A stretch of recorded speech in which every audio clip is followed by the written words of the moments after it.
of carbon fiber plastic piece around the wheel wells. Sporty look. The most expensive Trailblazer you can build. My name's Maguire with Cullen Chevrolet. Come take a look at this 2025 Chevrolet Trailblazer RS. You get the upgraded rims and tires. Keep walking around with me. You're gonna have keyless entry on the front doors. And when you come all the way to the back here, I love the fact that you get the blacked out Trailblazer logo and the blacked out Chevrolet badge. Also, if you notice, it's all-wheel drive. This is the all-wheel drive model. And something I find pretty cool is if you double click that, it's gonna auto pop your rear tailgate. I think that's a feature that a lot of people are gonna start using. You will also have a little bit of storage underneath here as well, and that's where your spare tire and tools are. Then you do have power tailgate as well, so it just drops back down for me. If you zoom in here, you can almost see, you get the look of carbon fiber right on the bottom. You'll see that on the front as well. And then I think the red RS badges here tie in really well, not only with the blacked out bow tie, but you also get the chrome on the outside, matches the chrome on the outside here. It helps tie everything in together, and that ties right into those upgraded rims that I was talking about. When you take a look, and I always talk about it, is this plastic piece around the wheel wells. That's straight from the GMC pickup trucks, and it's something that I really like.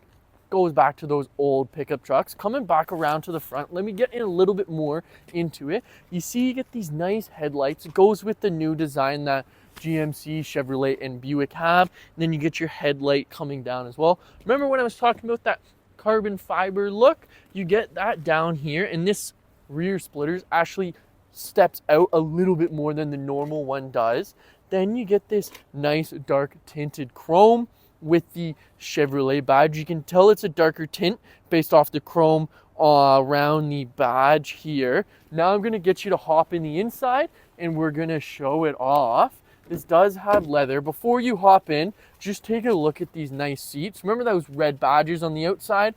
You get all the red trim with the red leather as well. This one's a crazy price coming in at $40,000.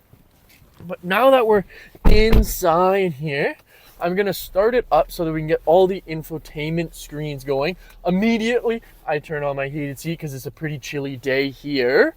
We'll start off with the steering wheel. It is a flat bottom sport style steering wheel with the perforated leather. It's something that I really like. You get all your cruise control settings on the left with your heated steering wheel. Something I really like is when you touch this button here, part of the adaptive cruise, that's where you control your distance. I think it's one of the best adaptive cruise systems out there. It is amazing. All you have to do is hover your foot just to make sure that if the system doesn't break, you are there to catch it. But it is really good. On the back side of the left side of the steering wheel here, if you watch the screen, that is how you change channels. Let's make sure we got that off. Perfect. Then when we come over to the right side, you have your voice controls, which is something I can't show you right now, but it works really well. I send all of my text messages through it, and it works every time. Then you can hang up your phone, and you have your different controls within your phone settings here when you would have a phone set up. Right now, it's just showing our different audio sources. Now that I get rid of that guy, we're gonna come back down and talk about this massive screen. This is where your Apple CarPlay Android Auto would show up. I think it's one of the best systems out there. It works every time, and I am currently daily driving a Chevy Trax. It works awesome. All you have to do is touch that Apple CarPlay badge, and boom, your Apple CarPlay immediately comes up. If you don't want to use Apple CarPlay Android Auto, you can click the music icon to let you control through different radio stations, whether or not you want Sirius. If you were at a device, you could have your Bluetooth as well, and then your AM, FM. When I go out of that into your phone settings here, this is where I would teach you how to connect your phone your first time. All you have to do is click Manage Phones and then Add a Device. It walks you through the complete way how to add it. It will give you a password, and you will have a password on your phone. You're gonna match the two and connect, and then it'll ask you to allow the computer in the vehicle to sync with your phone, and it works every time. It is really great. This is another screen that allows you to do vehicle checks. So I really like it because you can, boom, immediately check your tire pressure lights and then your oil light. You can also go through and see your different gauges based off your battery and coolant temperature. And then if you want to control your trip, as this is a brand new vehicle, the gas mileage isn't quite accurate because it doesn't even have enough kilometers. It's only got 7.5K. There's no way for the computer to know how much fuel you have been using. Then when we hop out one more time, back using that home button, I like to jump into settings. It's a really good way to know what safety systems the vehicle has. So immediately when you go to settings and then click vehicle, you have your teen driver, your rear seat reminder, and you have your climate controls. I like to click onto collision and detection systems. This is where it's going to give you the most information about what the vehicle's actually doing. So when you click automatic emergency braking, something that I like is right when you click on it, it'll actually give you a description of what it does. It's a really good way for, even when I don't quite have the right answer, the computer here and the system here is going to tell you what it does. And you can click through all of the different systems and it's going to give you a little description for all of them. You have your adaptive cruise notifier, lane change alert, your park assist. Those are attached to your parking cameras with the parking sensors. Your rear camera park assist, you can have that on or off. I like it so that it gives you the lines while you're backing up. Now that we go out of that, that's a complete walkthrough through the infotainment screen. When we come down a little bit more, this is where you're gonna have your climate settings. So you have your climate control on one side and then your different fan speeds on the other.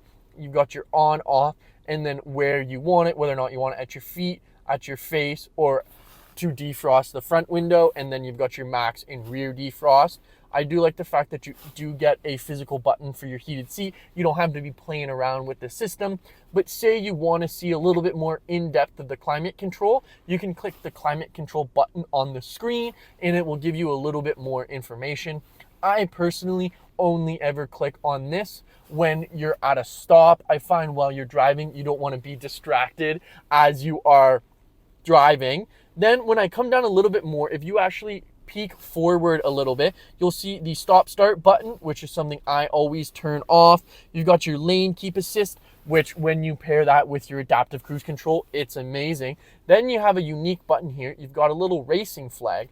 When we click that, it's going to put it in a little bit more of a sporty mode for you, holding the gears longer and giving you more power and a little bit more of a responsive throttle.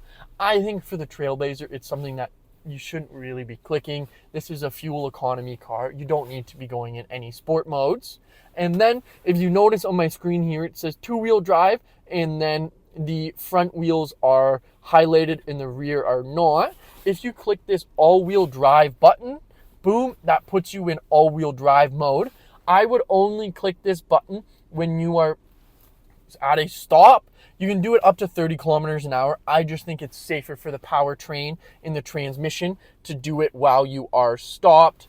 Then you have your traditional park reverse. This is where you've got that backup camera with the lines, which is really nice as you're backing up into tight spaces. Then you're gonna have neutral, drive, and then low mode. I actually used low mode for the first time in my Chevy Trax, and it is great for if you're stuck in snow or mud and you just got to hold those RPMs a little bit higher.